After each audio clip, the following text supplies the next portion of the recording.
So I've spent over $1 million marketing my music over the last 20 years for my brand Manafest, and I've made some crazy mistakes, but I've also seen what's really worked and moved the needle for me. So I want to share some things that did work and things that didn't work and what you need to avoid. So let's start with the stuff that doesn't work, and that's spamming people's YouTube channels, Instagram, Facebook, TikTok, whatever it is, where you're just like leaving a comment, listen to my music, listen to my music. That doesn't work. And one of the main reasons it doesn't work is because, first of all, it's like a cold outreach. They don't know you. They can't listen to the song. It looks desperate, and there's no leverage. Like, how many of those can you really do, right? Like, you'd have to do thousands and thousands in a day for maybe it to make any impact. But just avoid that completely. The next thing that we did that didn't work very well at all is I'm in the active rock, metal, hard rock, and a little bit of hip hop. But I will never forget we did a radio campaign where we paid to play.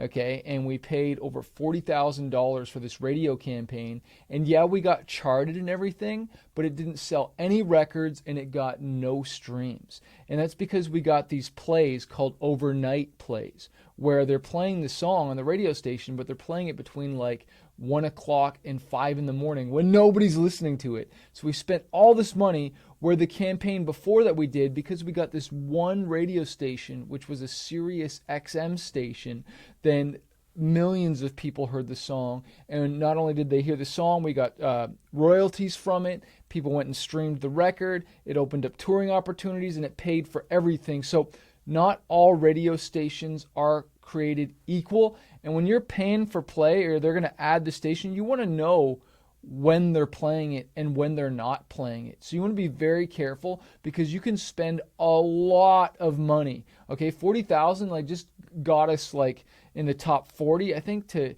get even higher and higher, we would have had to pay like up to like $250,000, which is not worth it.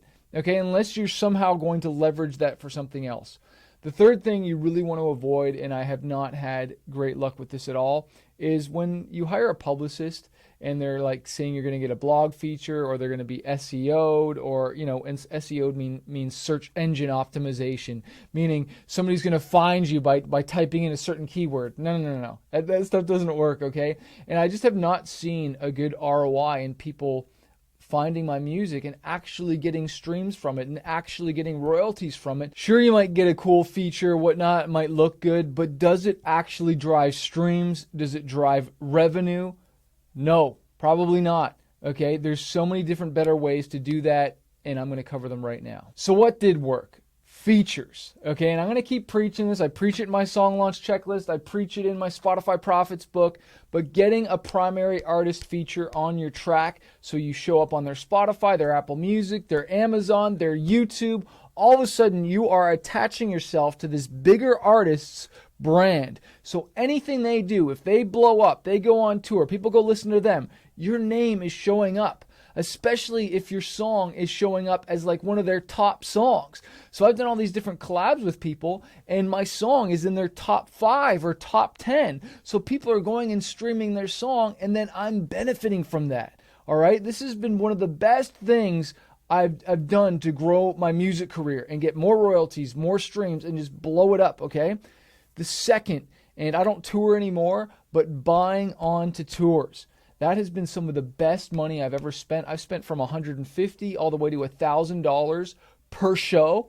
And some of those I would do again in a heartbeat, especially the $1,000 one. But you got to make sure you're buying onto a tour where there's going to be people there. So one of these tours that we bought onto, there's thousands of people there a night. All right, so all of a sudden I'm in front of thousands of people, and still to this day, and this was a tour we did over 10 years ago, okay? I'm still getting messages today. I saw you at that show when you were opening for such and such band. So the longevity and the connection of that is just so huge. Instead of going and slogging it out, playing these solo shows in bars, clubs, churches, wherever it is, you trying to grow your own fan base, why not jump onto somebody else's and get there a lot faster? This is what we're calling leverage, right? Instead of just being like I could do 10 shows and be in front of 100 people a night, or I could buy onto one show and I'm in front of 1,000 people in one night. So I'm doing the damage and the impact in one night as opposed to 10 shows. So I'm doing this amount of effort, but I'm getting this amount of result. And it's just like, boom. You know what I'm saying? Drop some comments below, some fire emojis if this is making sense. The next thing I want to say is posting organic content, kind of like what I'm doing right now on YouTube here, but obviously for music. And what I've seen by posting organically, music videos, just cool content, especially on YouTube, is it lives there forever. Like TikTok and Instagram are great, and I'm going to cover that in a second, but YouTube, like I'm still getting views and comments and streams from videos I posted 10, 15, 20 years ago. Like I'm still getting streams from it because it lives on YouTube forever, right? Where with Instagram and TikTok and Facebook, yes, that's cool, but once it's 24, 48 hours old, people ain't scrolling behind. But YouTube, it's living there forever, and it continues to be this royalty and stream generating machine, okay? It's like you do the work once, but you get paid forever. Now, what about organic posts and Instagram and TikTok and all this stuff? Yes, you want to post on there, but you want to do an audit of your channel. So I've coached and I hire coaches, and I'll never forget I had a coach go and look at my YouTube channel, my shorts and everything like that, and they did an audit. And they said, hey, Chris, we noticed that the most of your shorts that have the most views that are regarding your music, they always had a hook in front of them. You didn't just sing the song right away. There was some type of hook. Maybe you said, you know, I wrote this song because for people that were at rock bottom, or maybe, hey, I'm going to try and sing like Linkin Park and I introduced one of my covers, or maybe I did another hook where it was like, people love or hate this cover. What do you think? And then I jump into the song. But something that hooks them right away. One recently we did, inspired by Connor Price's Spin the Globe. I did one where it's like I open the Bible and wherever my finger lands, I'm going to write a song about it.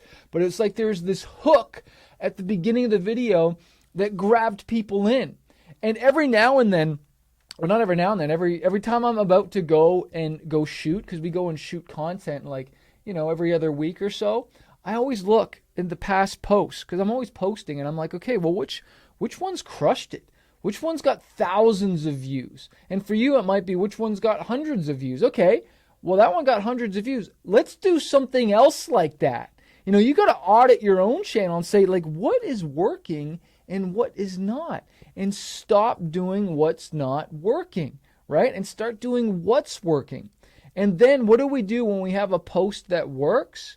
We take that word leverage and we implement that. And we take that post and we run ads to it. So we upload that exact same video, and that's what we run ads to, that links to our song on Spotify or links to YouTube or whatever it is, wherever you're going, right?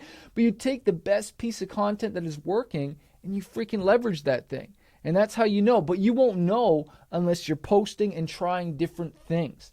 The definition of insanity is to do the same thing over and over again and expect different results. So if you're not getting the results that you want, you've got to try different things. And I'm curious, what have you tried that's worked and what hasn't? Post it below, and I'll see you in the next video.